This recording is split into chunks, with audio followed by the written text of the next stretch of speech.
انت مو بس ذكي، لا وقلبك قوي. أنا خدامكم عرفان بيك. نحن شركاء بالشغل صح؟ نحن منا شركاء، أنا خدامكم. لا شو هالحكي هاد؟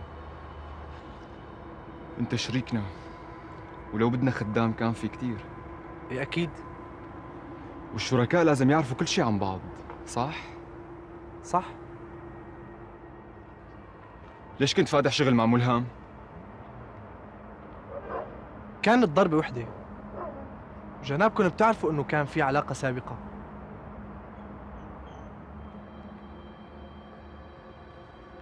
انت مراقب؟ لا. كيف عرفت المكافحة بموعد وصول الشحنة؟ ليش مو من مصادركم؟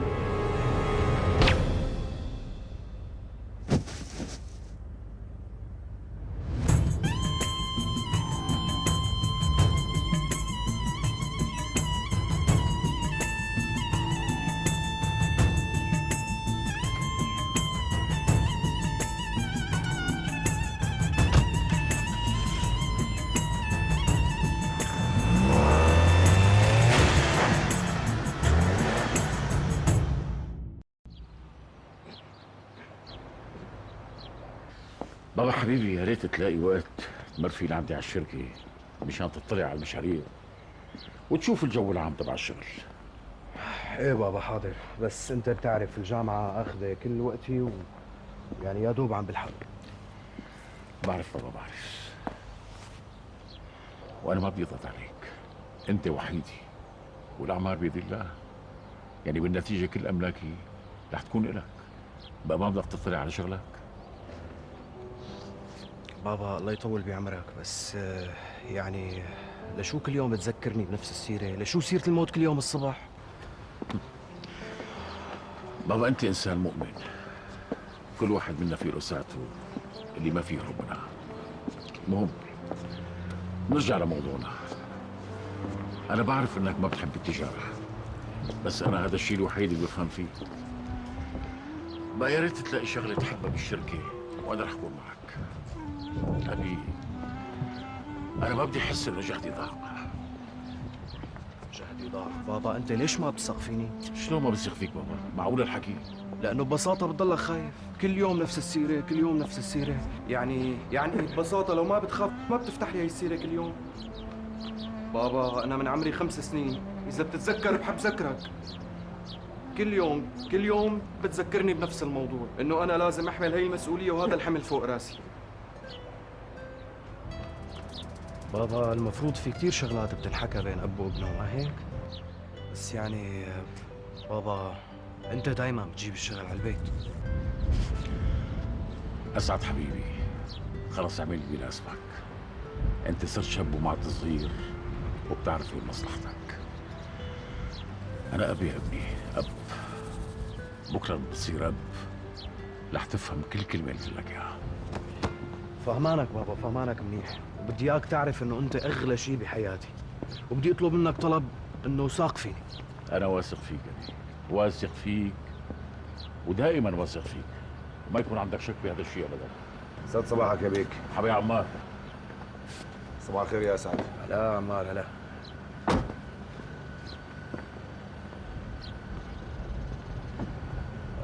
بابا انا نسيت خبرك شغله، انه انا سحبت شويه مصاري لزموني قسوط الجامعات وشويه قصص.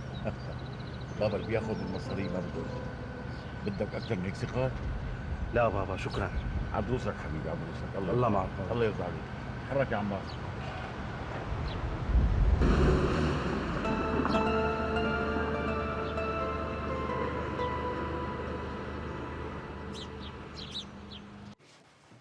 امبارح كنت نايمه مثل ولد صغير، ما حسيت علي وانا حامله؟ لا والله تصدق كنت عم شوف فيلم وراحت علي نومي، ما لقيت حالي غير الصبح بالتخت. شكرا حبيبي. يسلموا، بس كنت نايمه بعمق شديد لدرجه اني غرت منك. معك حق، يعني واحد مثلك ما بيعرف النوم طبيعي غار. بتعرفي شغله؟ امبارح وانا حاملك تمنيت انك تفيقي، حتى اصلا كنت بدي فيك. لدرجة إنه كنت بدي كب عليكي مي. لهالدرجة؟ ليش كل هالقد بقى؟ ما بعرف، بس حبيت تشوفيني وأنا حاملك. راحت علي لحظة حلوة والله. المهم انت عشت لحالك، بكفي. بس أنا حابب أعيشها معك، ولازم نعيش كل لحظاتنا مع بعض. رهف ما عم بفهم، ليش انت سلبية وما عم تتجاوبي؟ شو فيني أعمل وما عملته؟ ليش كل ما بدي أحاول أكسر جبل الجليد اللي بيناتنا أنت ما عم تساعديني؟ ليش في جبل جليد بيناتنا؟ غريب، أول مرة بتقلي هالحكي. مو قصدي إنه لا بلا حبيتها، شو قلت لي اسمها؟ جبل جليد. حلوة والله، يعني معبرة. رهف اسمعيني، في شي لازم أقول لك إياه وما عم لاقي الوقت المناسب. شعورك بالذنب تجاه الإجراء ما له أي داعي، صدقيني. معلش لا تجيب لي هالسيرة من الصبح. هذا أمر الله وصار، لازم نرجع مع بعض، نرجع رهف وكمان نجيب أحلى بيبي بالعالم. جبل الجليد اللي بيناتنا ولازم يدوب بالأول. لحالي ما فيني دوب، بدك تساعديني.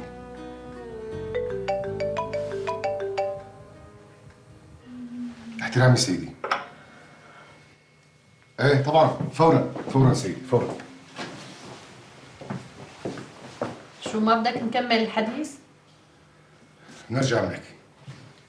ايه، كنت دوبت لي شوية جليد لبين ما رجعت. شو؟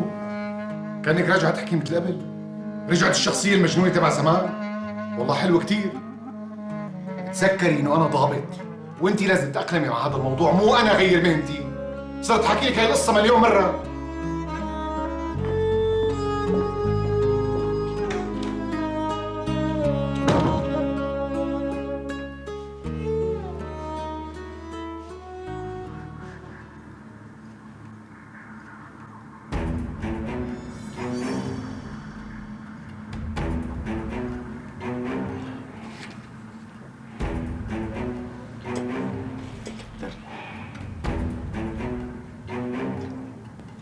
شو كأنه أنواع جديدة؟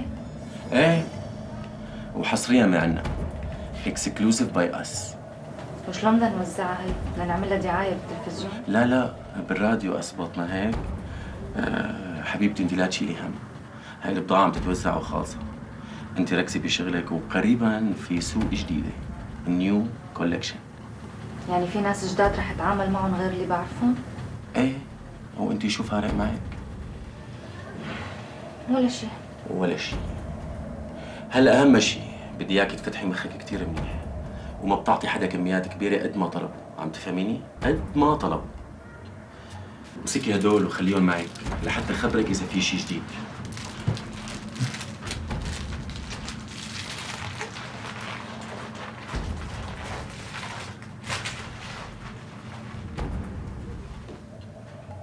شو بك؟ عشو عم تتطلع؟ شو عم طلع؟ ولا شيء. ايه فكرت. إذا في شيء جديد خليه لبكره لأني مشغولة، هدول رح خلص توزيعهم اليوم. سراب طيب عدي شوي، نشرب لنا سيجارة هيك، نروق شوي، شو كله شغل؟ بالله ما حفظت إني ما بتعاطى لها السم الهاري؟ إن شاء الله رح تشربي على يدي. دخيل جمالك يا سراب.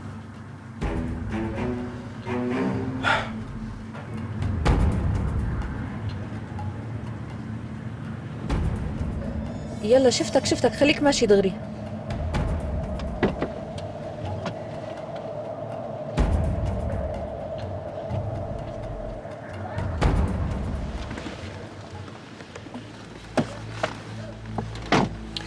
اهلين سيد عدي. أهلين ست ليليان، أنا آسف على التأخير، كان في عندي شوي شغل، بس بيني وبينك ما بقدر أتأخر معك كثير لأنه بخاف بالشركة يحسوا على غيابي.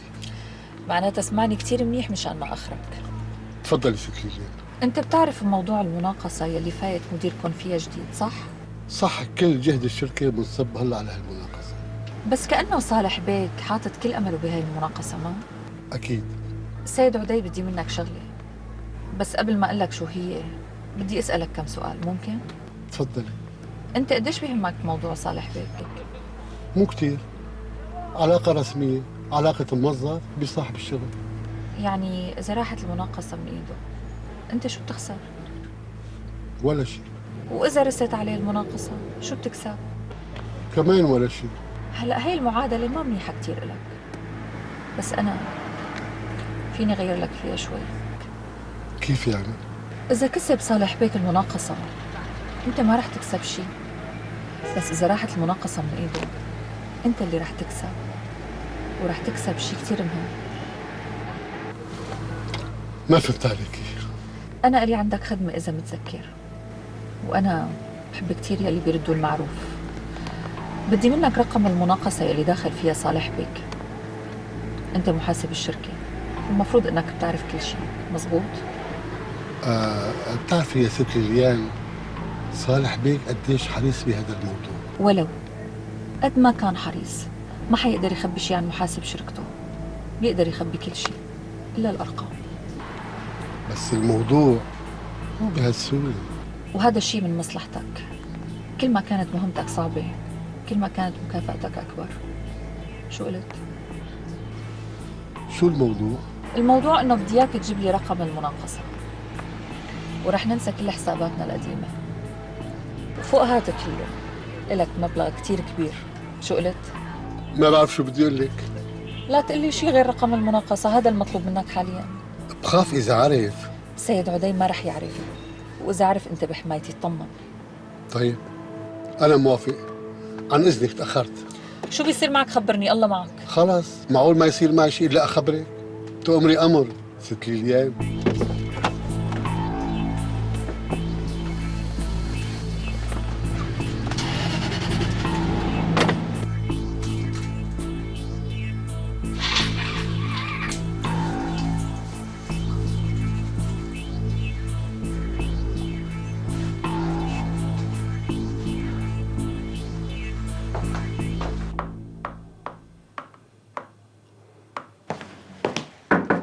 احترامي سيدي.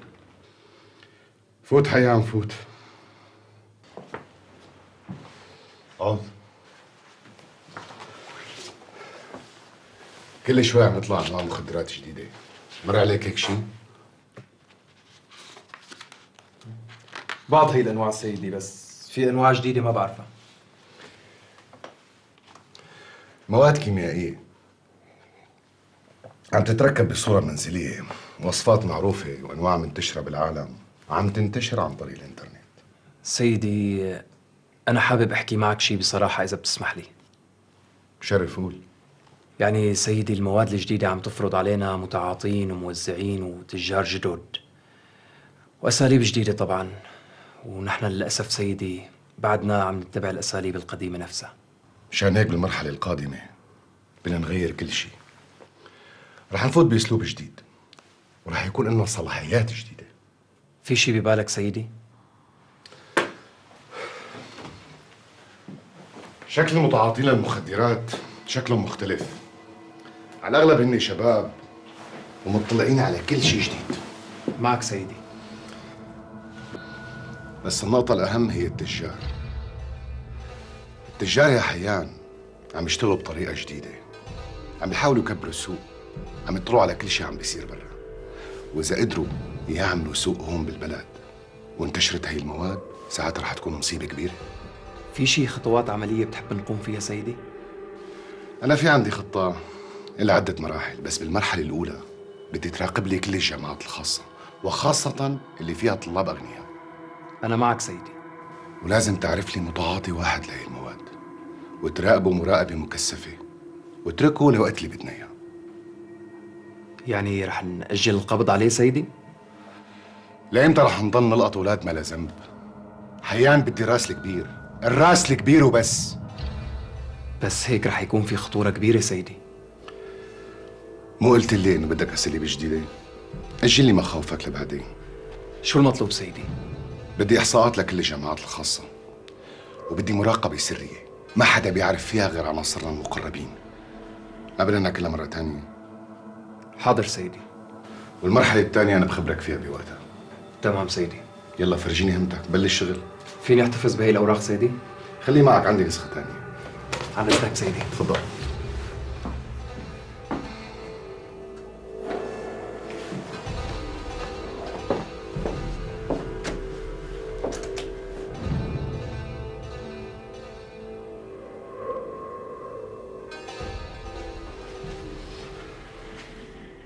مرحبا دكتورة، أنا المحقق كمال. بعده عرض التعاون قائم؟ أنا حابب التقي فيكي بالوقت اللي بيناسبك. بدي استشارة صغيرة منك، إذا بتقدري تساعديني. إيه؟ ممتاز. شكراً كثير لك، يعطيك العافية.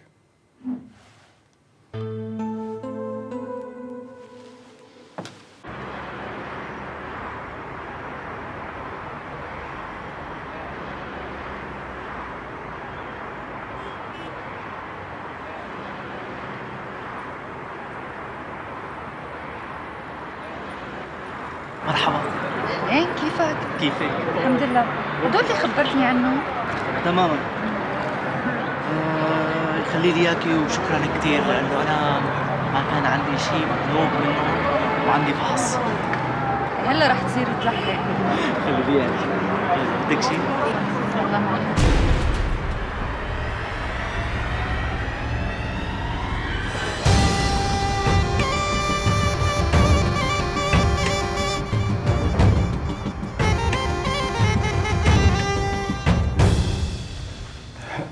بصراحة دكتورة، أنا ترددت كتير قبل ما أجي لعندك، بس طمنوني إنه المعلومات اللي بتنقال هون بتضل سرية. أكيد يا عم، من هاي الناحية لا تاكل هم. بعرف دكتورة، بعرف، بس يعني كنت حابب أتأكد. ولا يهمك، فيك تحكي وأنت مرتاح. أنا لازم أكون على اطلاع على كل شيء. ما في مريض بيخبي على دكتورته، صح؟ صح دكتورة، صح.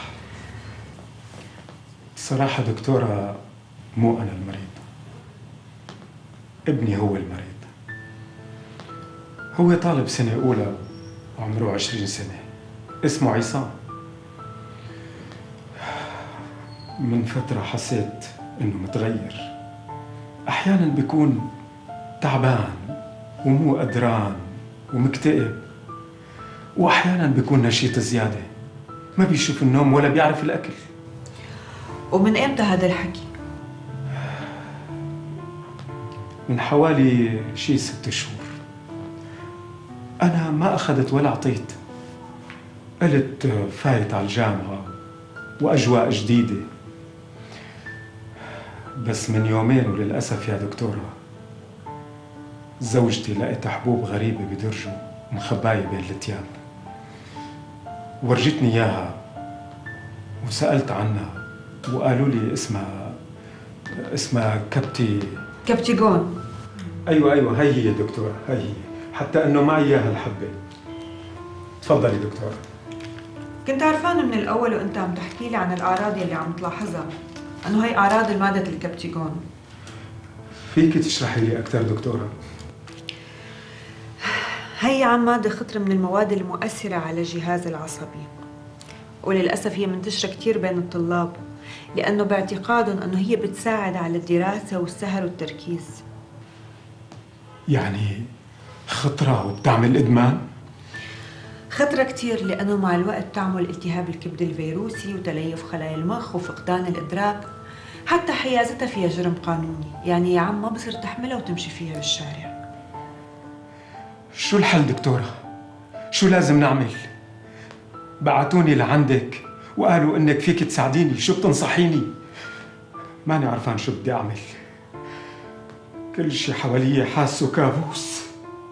طول بالك، المهم تضل هادي. هلا أنت فاتحت ابنك بالموضوع؟ لا دكتورة، ما عرفت شو بدي أعمل. أنا فيني ساعدك ونعمل فحص كامل لعصام، بس المهم لازم يكون عنده الرغبة بالعلاج. ما فيك تجيبه لهون بالإجباري لأنه ما رح نستفيد شيء. والأهم من كل هالشيء أنه لازم تعمل هي الأمور بسرعة، لأنه مع الوقت ممكن تزيد حجم الجرعات. طيب دكتورة، أنا رح أتناقش أنا وياه بالموضوع اليوم، وأكيد رح يقتنع. أنا بعرف ابني منيح، هو مو هيك. أنا بشكرك على الحكمة اللي عم تتصرف فيها، وأنا واثقة إنه رح نتدارك الموضوع طالما لساته بالبداية. ماني عرفان شو بدي أقول لك يا دكتورة. الله يسمع منك. لا تاكل هم شيء، أنت المهم وصلوا لعندي وأنا بتكفل بالباقي. أكيد دكتورة رح أعمل جهدي. يلا عن إذنك. الله معك. يعطيك العافية.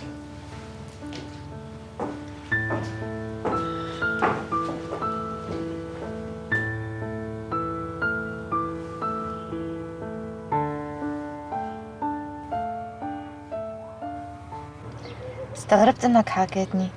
مالك بالعادة تتصل يومين ورا بعض؟ ليش شو المشكلة عندك مانع؟ لا ما عندي مانع. ما علينا. المهم شو بدك مثل العادة؟ ايه مثل العادة.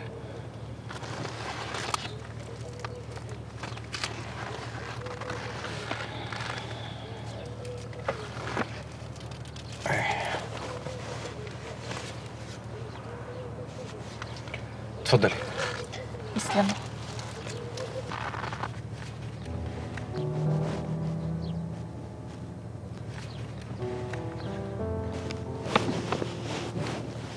ليش هيك عم تطلع فيني؟ بصراحة أنا عندي أغراض من امبارح، بس حبيت إني أتواصل معك وأحكي معك وأشوفك. ما فهمت عليك. يعني هي حجة لأنه نشوف بعض. مفهوم؟ أنا هيك حابب أعزمك نقعد أنا وياكي بأي مكان ونتعرف على بعض. أنا آسفة، ما بقدر ولا تزعل مني. هاي علاقات شغل، وأنت بتعرف خطورته لهذا الشغل. ما بحب أخبص الشغلات ببعضها. إيه خلص معناته بلا الشغل، وأنا ما بدي أشتري منك. بصير فيني شوفك هيك؟ يعني يا بطلع معك مشوار يا بتبطل تشتري؟ حلو كتير. لا روقي، أنا آسف ما كان هيك قصدي أبداً، بس إيه خلص لا تفهميها بهي الطريقة. ماشي الحال، ولا يهمك. فيني روح ولا لازمك شي تاني؟ هلا فيني اشوفك بكره او حاكيكي بدون ما يكون بدي اغراض؟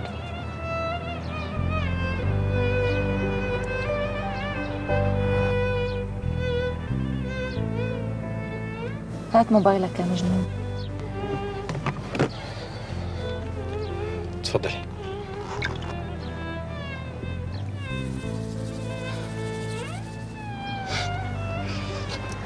هاد رقم الثاني، حاكيني بكره اذا بدك. ايه اوكي. ما بعرف ليش هيك عم ساوي، بعرف انه غلط وبس. لا ما في شيء، خلص ان شاء الله كل شيء بيكون تمام. اسمحي لي هلا اوصلك اذا ما عندك مانع طبعا. يلا. يلا.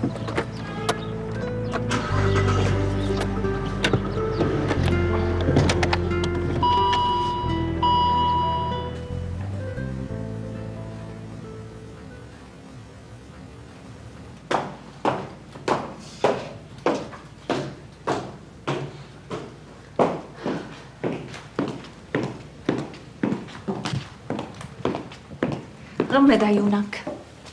غمض عيونك. فتح. شو رأيك؟ شو تخيرتي؟ ايه بس صرت أحلى ما انت دايما للأحلى. بتقبرني وانت كنت بتجنن. هات لهون. شو عم تعمل؟ سيرش عن نفس الموضوع. انت بتعرف قديش هذا الموضوع بضايقني. أنا بخاف عليك، ممكن تشيل هالقصة من راسك وتريحنا بقى؟ ما بعرف ليش عم نجيب كل هالدراجز من برا ونصها فينا نعملها هون بمعامل صغيرة وبتكلفة أقل وبخطورة أقل. أنت يلي ما بعرف شو مشكلتك مع الموضوع. كأنك ما بتعرف قديش الموضوع خطير. شو يعني خطير؟ تهريب على الحدود شو بتسميه لكان؟ مو مشكلة. على العموم انت خلص دراسة الموضوع بعدين بنحكي. انت بتعرف قديش بحبك وبخاف عليك وبثق فيك. بس هذا الموضوع كتير رح تتحارب عليه. لا تفكر القصة سهلة.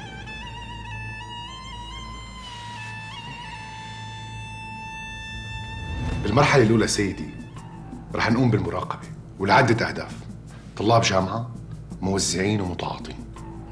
قلت لي طلاب وموزعين صغار متعاطين.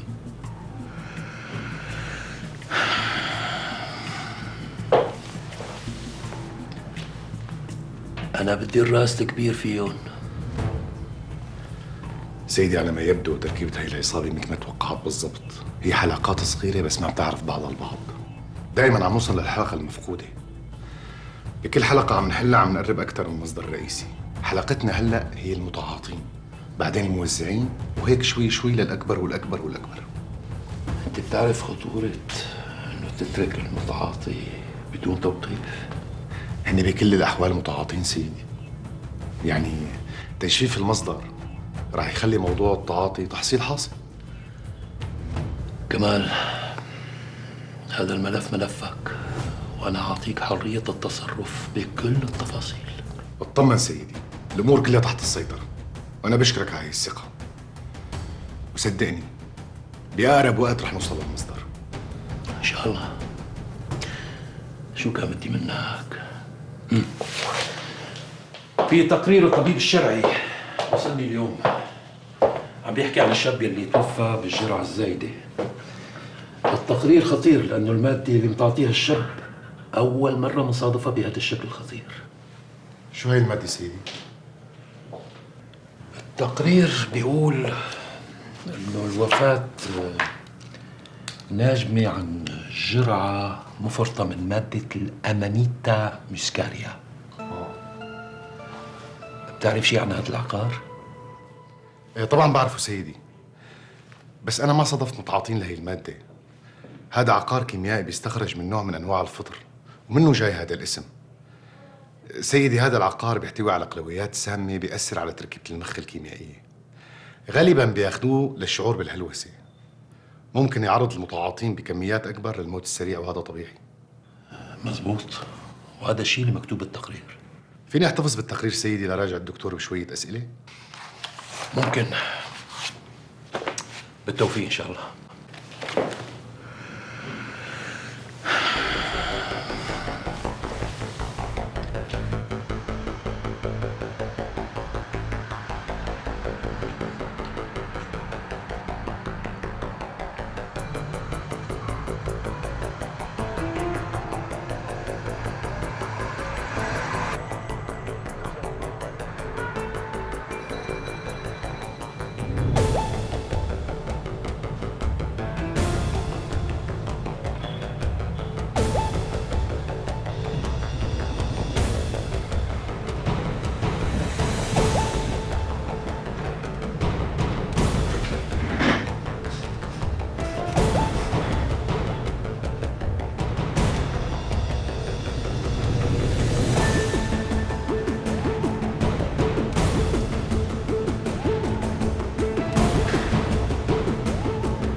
الو،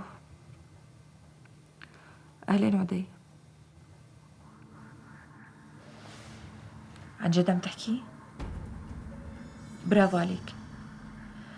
معناتها خليك جاهز بكرة. برتب أموري وبحاكيك مشان نشوف بعض. أوكي. باي باي. باي باي، يسلموا ايديك. باي باي.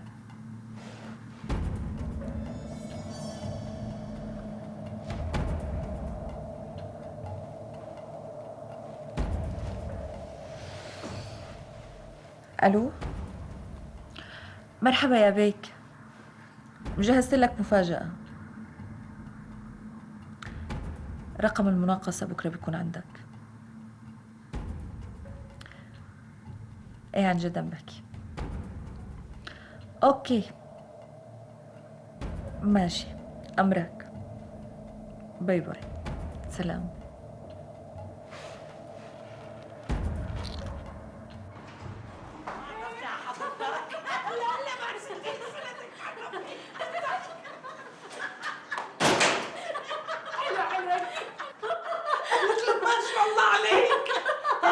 اجت اختك الشغيله تغيله انا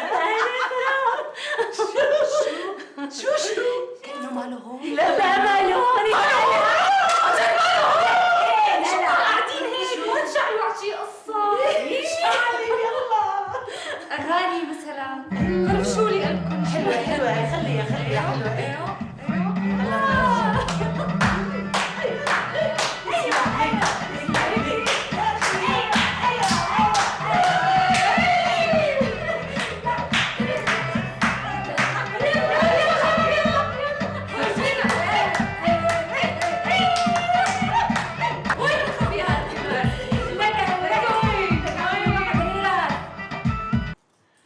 ليش هيك؟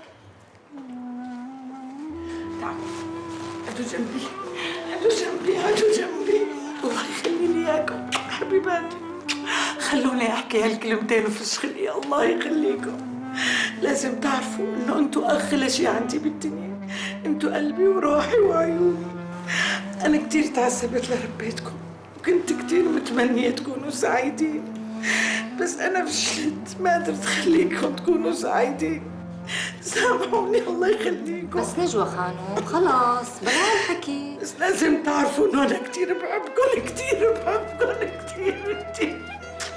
ونحن بنموت فيكي يا ماما حبيبتي. الله يخلي لي اياكم يا رب. قدر هالعيلة انها تضل عم تبكي. تخبريني يا ربي. بس اصبري علي شوي وحياتك ليكون عنا بيتنا إلنا لحالنا ونخلص من هالعيش الزفت مع أبو نادر. يا ريت يا بنتي يا ريت من تمك لابواب السماء. آمين يا رب.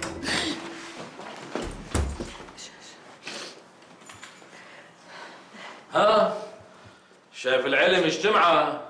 لا بس ما اكون قطعت عليكم خلوتكم. خلوي شو هالحكي يا ابو نادر؟ ولو والله ما بتحلى القعده بدونك. عن جد ما بتحلى.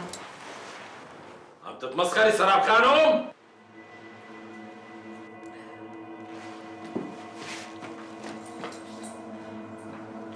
قومي انت الثانية، قومي اعملي لي نفس ارجيلة.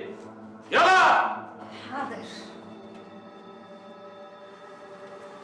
اهلين يا رجال. الله يعطيك العافيه. الله يخلي لنا اياك.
الو، اهلين اسعد. انا منيحه. لا ماني نايمه. انت شو سهرك لهلا؟